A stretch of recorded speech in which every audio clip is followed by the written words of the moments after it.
Hi everyone, let's review.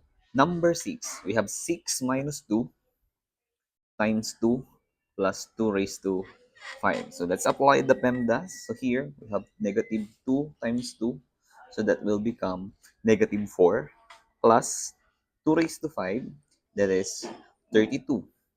So 6 minus 4, that is 2 plus 32. And the answer is 34. So the answer here in number 6 is letter B. Next, number 7. Evaluate 3x minus y over 6z minus x if x is equal to 2, y is equal to 8, and z is equal to negative 2. So x will become 2. So the expression will become 3 times 2 minus y, which is 8, over 6z is equivalent to negative 2 minus x, which is equivalent to 2. Then simplify. The numerator, we have 3 times 2, and that is 6. 3 times 2 is 6 minus 8 over 6 times negative 2, that is negative 12 minus 2. So 6 minus 8 in the numerator, that is negative 2. Negative 12 minus 2, that is negative 14. So the negative divided by negative will become positive. And then we have 2 over 14. And we need to lowest term this. And that is equivalent to 2 times 1 and 2 times 7.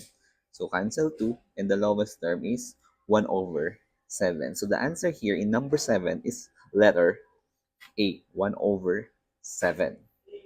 Number 8, simplify.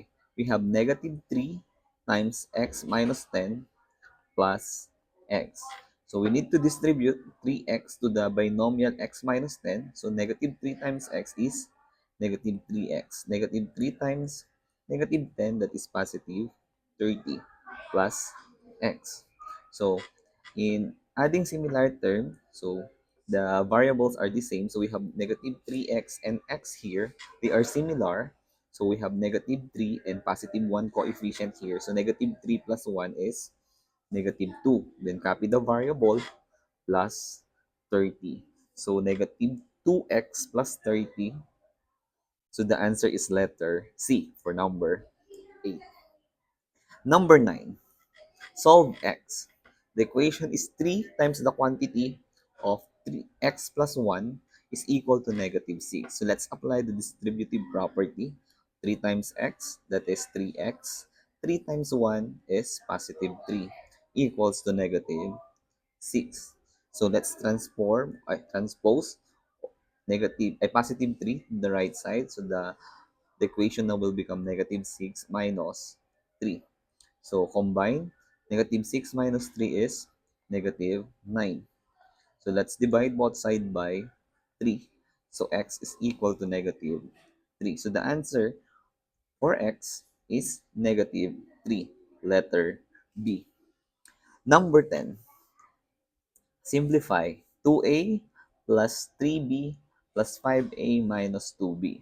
So addition of similar terms. When we say similar terms, we have the same variable and then the exponent of the variable also the same. So 2a plus 5a are similar terms because they have the same variable a. So 2 plus 5 is 7. Then copy the variable a. 3b minus 7b, so 3 minus 7, that is negative 4. Then copy the variable b. So the simplest form of this expression is 7a minus 4b. 7a minus 4b, and that is letter A.